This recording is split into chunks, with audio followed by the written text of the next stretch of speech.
আমি আস্তে আস্তে এবারে আমার ফ্ল্যাটটাকে সাজাচ্ছি। Hello everyone, welcome back to Shreyasi Aniket blogs. আজকে আমার হোম ডেকর ভিডিওর পার্ট 2। তো আজকে আমি তোমাদের সাথে শেয়ার করে নেব যে আমি বাথরুমটাকে কিভাবে সাজালাম।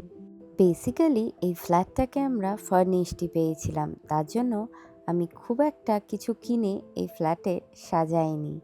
কিন্তু এইখানে ৩ বছর থাকার পর অনিকেত যখন আবার এখানে নিউ জব পেয়ে গেছে, তাই ভাবলাম এই জায়গাটাকে একটু মনের মতো করে সাজাই।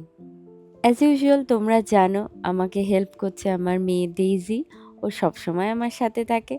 আমি কখনো ওকে বাদ দিয়ে কোনো কাজ করতে চাই না। ও এতে অনেক কিছু আমার থেকে শিখতেও পারছে।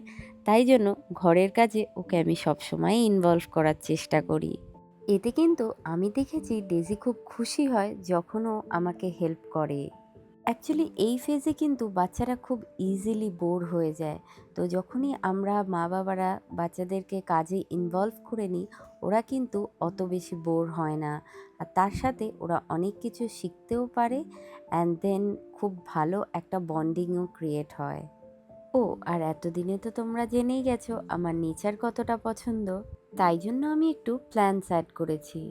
তারপরে দেখো একটা সুন্দর ওয়াটারপ্রুফ পেন্টিংও আমি পারচেজ করেছি। এটা আমি টেমু থেকে নিয়েছি। বাকি যে জিনিসগুলো দেখছো ওগুলো বিভিন্ন জায়গার থেকে নিয়েছি, কোনোটা শিন, কোনোটা প্রাইমার্ক। এটা যেমন প্রাইমার্ক থেকে নিয়েছিলাম। আর প্রত্যেকটা জিনিসই আমার খুব পছন্দ হয়েছে, তাই আমার নিজের বাড়ির জন্য আমি কিনেছি। ফাইনালি আমার বাথরুমটা রেডি হয়ে গেছে। এখন কিন্তু আমি মনের মতো করে সাজিয়েছি।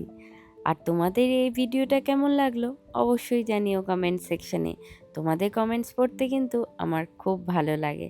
চলো, ডেইজি আর আমার তরফ থেকে বাই।